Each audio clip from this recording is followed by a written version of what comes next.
Cette fois, la NUPES, c'est bel et bien terminé, et c'est Jean-Luc Mélenchon lui-même qui s'est chargé de l'annoncer.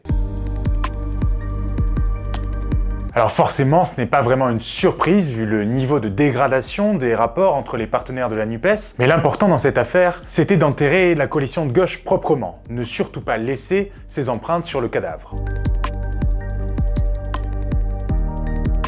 Le problème, à en croire le patron des socialistes, Olivier Faure, tient à la méthode Mélenchon, celle de la conflictualité permanente. Soyons clairs, lorsque les responsables socialistes, écologistes et communistes ont signé l'accord de la NUPES pour sauver un maximum de sièges à la veille des législatives de 2022, ils savaient à quoi s'attendre de la part du leader insoumis. Mais sans doute n'avaient-ils pas mesuré combien les multiples outrances, les polémiques déclenchées par Jean-Luc Mélenchon finiraient par rendre le travail en commun impossible. Depuis l'attaque du Hamas sur Israël le 7 octobre dernier, la diabolisation de Jean-Luc Mélenchon s'écrit sur Twitter, à coups de prises de position corrosives, de prises de position toujours plus violentes, incendiaires, inflammables et dérangeantes pour ses partenaires. Pas question donc pour l'insoumis en chef de céder aux chiens de garde de la caste politico-médiatique qui le somme de qualifier le Hamas de groupe terroriste, ni même de défiler aux côtés de ceux qu'il qualifie d'amis inconditionnels du massacre en cours à Gaza, quand bien même il s'agit de lutter contre l'antisémitisme. Et à chaque fois que Jean-Luc Mélenchon pousse le curseur un peu plus loin dans la radicalité, ses lieutenants se sentent eux-mêmes habilités à cliver à l'Assemblée nationale. Ainsi, le député LFI David Guiraud accuse Israël d'avoir mis un bébé dans le four, Ercilia Soudé s'affiche aux côtés d'une militante palestinienne, représentante d'une organisation classée comme terroriste, et clou du spectacle, le député du Nord Hugo Bernalicis interrompt le travail de ses collègues parlementaires en vociférant dans la commission des lois.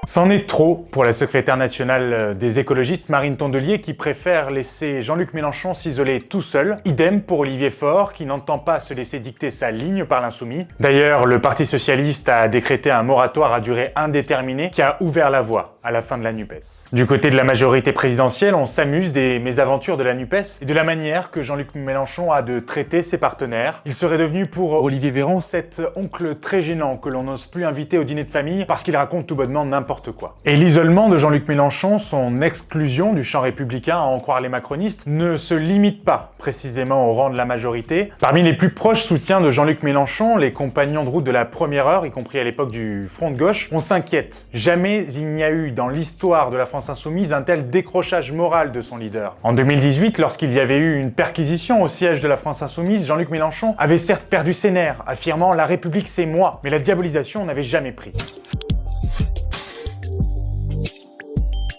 Aujourd'hui se pose la question pour Jean-Luc Mélenchon du plafond de verre de la radicalité puisqu'il apparaît comme la deuxième personnalité politique la plus clivante derrière Éric Zemmour. À 72 ans, on a l'impression que Jean-Luc Mélenchon fait tapis en espérant récolter le vote des quartiers populaires abstentionnistes, les fameuses 400 000 voix qui lui ont manqué la dernière fois pour accéder au second tour. Toutes les déclarations, tous les discours de Jean-Luc Mélenchon devront désormais être compris dans la perspective de 2027, la seule qui l'intéresse désormais. À présent débarrassé de Marine Tondelier côté écologie, Olivier Faure pour les socialistes et Fabien Roussel, le communiste, qu'il avait fini par considérer comme des boulets pour lui. Jean-Luc Mélenchon trace sa route et il compte bien incarner le seul recours à gauche, le vote utile, comme c'était le cas déjà en 2022. Reste qu'en misant tout sur la radicalité pour espérer décrocher un ticket d'accès au second tour en 2027, Jean-Luc Mélenchon court un risque inédit, celui d'apparaître aux yeux de Marine Le Pen, championne de l'extrême droite normalisée, comme l'adversaire idéal.